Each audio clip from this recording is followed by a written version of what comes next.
Na aula da determinação da imagem pela forma geométrica, você aprendeu que através dos raios notáveis é possível determinar a distância da imagem ao espelho e também o seu tamanho, as características da imagem. Nesta aula, você verá o estudo analítico, que faz a partir de métodos quantitativos, isto é, iremos determinar expressões matemáticas que determinam a posição e o tamanho da imagem. Para poder entender as equações que eu vou mostrar a seguir, é muito importante algumas notações, além disso, algumas regras de sinais para que fique fácil de você identificar um exercício se uma imagem é direita ou invertida, se ela é real ou virtual. Nós utilizaremos então aqui o sinal positivo e o sinal negativo para representar essas duas diferenças. Por convenção, se a luz está vindo nessa direção, você vai adotar então aqui coordenada positiva e atrás do espelho, coordenada negativa. Isso no eixo X. Quando se tratar do eixo Y, que vai nos dizer se a imagem é direita ou invertida, nós teremos nesse sentido o Y positivo e no sentido para baixo o Y negativo. Então preste bastante atenção e guarde esse sinal. Se a luz está vindo desse lado, esse é o lado positivo. Se a luz estivesse vindo desse lado, esse seria o lado positivo. O Y não muda, para cima positivo, para baixo negativo. Vamos lá então. A princípio, nós precisamos lembrar um pouquinho dessa configuração aqui. Nós temos na imagem um espelho côncavo, porque a luz está vindo nesse sentido, que é mostrado para vocês. Nós temos o objeto na frente do espelho e também a imagem sendo formada aqui. Para você entender um pouquinho, nós precisamos de equações que nos mostrem como essa configuração se deu dessa maneira e como nós encontraremos as distâncias e os tamanhos. A primeira parte é que você identifique letras ou faça das expressões que eu mostrarei adiante, equações com letras em que fique fácil de você identificar. Normalmente, em materiais didáticos, nós usamos a letra P para referenciar a distância do objeto ao espelho. Então, você vai ler lá num exercício. Um objeto está a 30 centímetros do espelho. Isso significa dizer que essa distância aqui, que nós chamaremos de P, vale 30 centímetros. Um segundo passo é identificar a distância da imagem ao espelho. E para que fique fácil, nós chamamos isso de P'. Então, essa é a distância P'. Na equação, P' significa, então, a distância da imagem ao espelho. Se fosse do outro lado, lembrando da regra de sinal, esse P' seria negativo. Lembrando que para a coordenada x, tudo que está desse lado é positivo.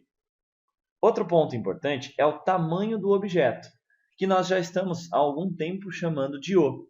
Então fica fácil de você guardar O de objeto, tamanho do objeto.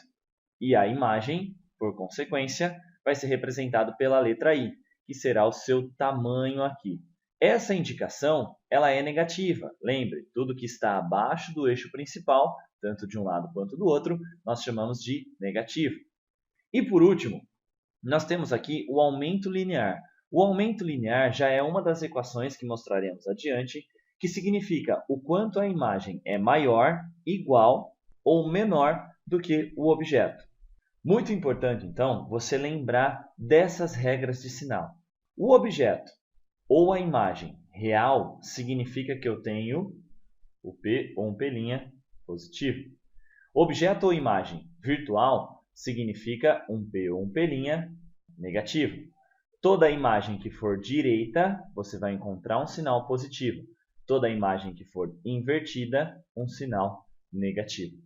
Lembre disso que será muito importante para você resolver os exercícios desse assunto. As equações de Gauss, assim como são conhecidas, são as equações que regem a ótica tanto geométrica quanto analítica, porque a partir dela você consegue identificar o tamanho da imagem, a distância da imagem ou do objeto, entre outras características dos espelhos esféricos. Gauss, a partir das figuras geométricas e de semelhanças de triângulos, desenvolveu as equações que irei apresentar a seguir. No caso, não há necessidade de demonstrações dessas equações, apenas que você entenda o que significa cada uma das letras que já foi mostrado aqui nesse vídeo, e consiga, a partir da leitura detalhada e com calma do exercício, resolver essas equações respeitando as regras de sinais também já mostradas. Vamos lá! A primeira equação de Gauss, e a mais conhecida, é a que trata do foco. O foco, representado pela letra F, significa a distância focal do espelho. Lembra, já foi falado isso também, que é a metade do raio de curvatura. Então, essa relação matemática nos diz algo sobre a distância do objeto e a distância da imagem. Lembre que P é a distância do objeto ao espelho e P' a distância da imagem ao espelho. Preste bastante atenção na resolução dessa equação para você não errar no sinal, porque isso vai identificar se a imagem é real ou virtual. Outra equação conhecida é o aumento linear, que nos diz o quanto a imagem é maior, menor ou igual ao objeto, já que aqui nós temos uma relação direta entre eles. Além dessa, nós podemos equacionar o aumento linear com as distâncias. E por uma questão de geometria e análise dos triângulos, esse sinal negativo está na fórmula P' e P. E por último, a equação que relaciona o foco e a distância do objeto. Você pode comparar essas equações para poder resolver exercícios com maior facilidade. Nós vamos, a partir de agora, mostrar um exemplo de como você pode aplicar isso em equações.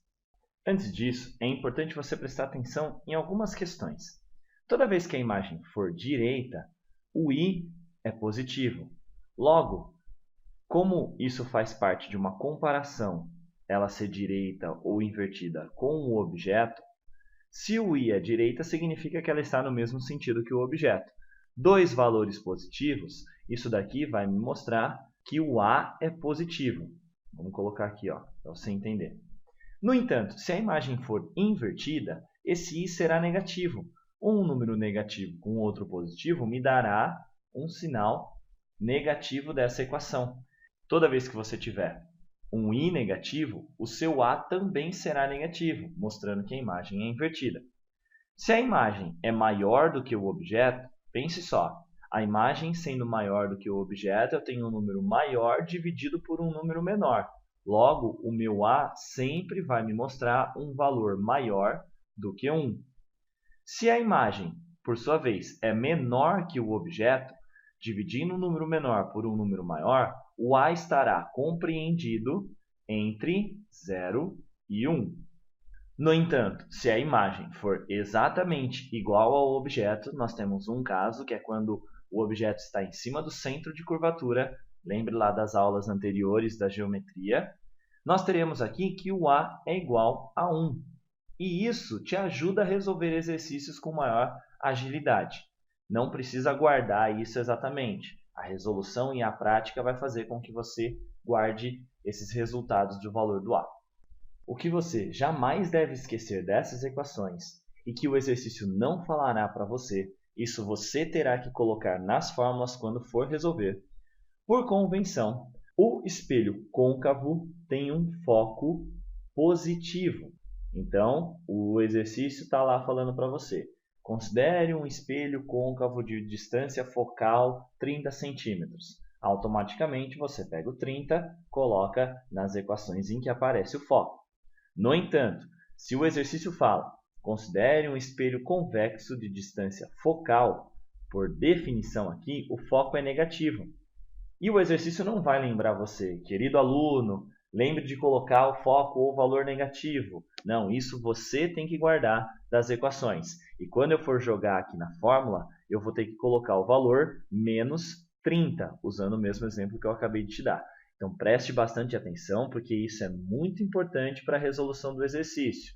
E esquecer disso faz com que a sua conta dê errado, consequentemente, o seu exercício também saia errado. Côncavo, foco positivo, convexo, foco negativo.